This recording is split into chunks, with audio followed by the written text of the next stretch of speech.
सेवा से हमारा चित्त शुद्ध होता है, अंतःकरण मन पवित्र होता है, और सेवा से हमारा घर परिवार समाज स्वर्ग बन सकता है।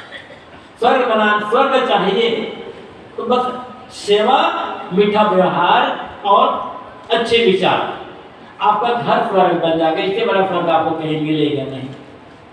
लेकिन आगे बढ़ना है ज्ञान के क्षेत्र में, तो ज्ञान के क्या करना है? निर्गुण का करो ज्ञान, निर्गुण का ज्ञान करो। अब यहाँ गुण क्या है? सत्य रज तम, यहाँ दया समाधि वाली बात नहीं रहती, सुख वाली बात नहीं रहती। सत्य रज तम, ये 3 गुण है, और पूरी प्रकृति में ये तीनों गुण व्याप्त है। जितनी भी क्रियाएं हो रही है प्रकृति में, वह किसी बीज का अंकुरित होना, कंकड़ पत्थर का बनना, हीरे मोती आदि का बनना, कोयला लोहे का बनना, जो कुछ जहां भी निर्माण है उसका मूल में है रजोगुण। और जहां पुष्टि है, विकास है, वहां है सतोगुण।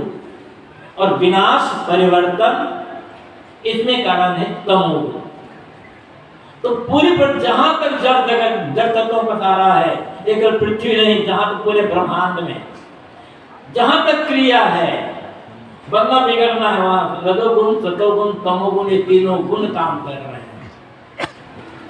लेकिन एक ऐसा तत्व है जो इन तीनों गुणों से रहित है, वो कौन है? वो तत्व है सबके भीतर में बैठने वाला, जो करने वाला, जो चेतन तत्व है, वो तीनों गुणों से रहित है। यदि हमारे मन में इच्छा है,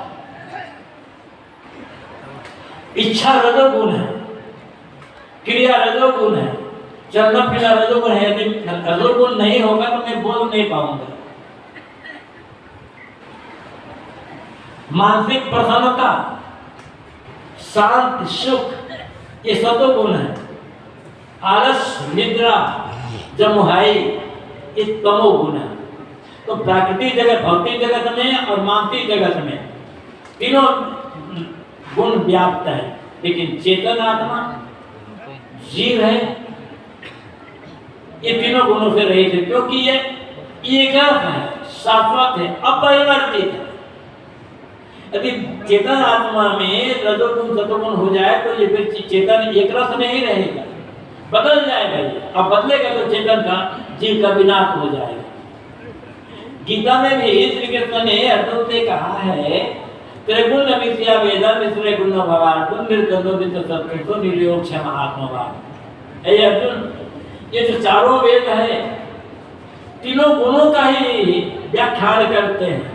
इसलिए तुम वैदिक कर्मकांड से ऊपर उठ करके त्रिगुणातीत हो जाओ, क्योंकि चेतन आत्मा त्रिगुणातीत है, उसका ज्ञान करना है। क्या हमें अपने आप का ज्ञान है? लोग पूछते हैं, साहब महाराज भगवान कहाँ मिलेगा, कब मिलेगा? अच्छी बात, लोग तो धन की खोज कर रहे हैं, पति खोज कर रहे हैं, कोई तो है जो भगवान की खोज कर रहा है। थोड़ा सीधी जिसके मन में भगवान पाने की, भगवान खोजने की लालसा हुई, ये तो एकदम बिल्कुल दिमाग है। और धन्यवाद का पात्र है। तो वो दुनियादारी के साथ प्रपंच में तो नहीं पड़ा हुआ है, कला कल्पना में तो नहीं पड़ा हुआ है, उसे तो ऊपर बचा हुआ है। दो दुर्गुण काम लोभ के जाल में तो नहीं पड़ा हुआ है। वो साधना क्षेत्र में आकर भगवान खोज रहा है, अच्छी बात है। लेकिन भगवान कहाँ मिलेगा, इस प्रश्न के पूछने के पहले, भगवान को जानने के पहले यह जानना होगा कि भगवान को खोज कौन रहा है। लोग पूछते थे महाराज भगवान कहाँ मिलेगा, ईश्वर परमात्मा कहाँ मिलेगा? और जब उनसे कहा जाता है कि आप कौन है जो भगवान को खोज रहे हैं, कहते हैं मैं तो कुछ भी नहीं। जब आप कुछ भी नहीं है तो भगवान मिलेगा किसको? ये तो सोचो, पहले आप कुछ हो, फिर भगवान आपके बाद है। आप न हो तो भगवान की आवश्यकता किसको पड़ेगी? जिसको भगवान की आवश्यकता वो कौन है उसको जानना होगा, और उसको नहीं जान लिया जाएगा तो भगवान को जानना सरल हो जाएगा, भगवान को खोजना बंद हो जाएगा। इसलिए निर्गुण का कर्म क्या है? निर्गुण अपना जो चेतन स्वरूप है, अपना जो आपा ज्ञान, उसका कर्म सच्चा ज्ञान, आत्मज्ञान। और आत्मज्ञान के बिना सारा का सारा ज्ञान निरर्थक हो जाता है, क्योंकि कोई भी ज्ञान हमें मानसिक शांति नहीं दे सकता और हमें मन के भटकाव को दूर नहीं कर सकता। आत्मज्ञान ही वह ज्ञान है जिससे मन का भटकाव दूर होता है, जीवन में स्थिरता आती है और आत्मतृप्ति, आत्मसंतुष्टि का अनुभव होता है। इसलिए आत्मज्ञान। छांदोग्योपनिषद में एक कथा आती है, कथान व्याख्यान है सनत कुमार और नारद का। नारद सनत कुमार के पास जाते हैं और कहते हैं कि भगवान, मैंने सुना है कि आत्मज्ञानी पुरुष, जो आत्मवेत्ता पुरुष है, आत्मा जानने वाले पुरुष, वे शोक नहीं करते, शोक से पार हो जाते हैं। करत शोक आत्मविद।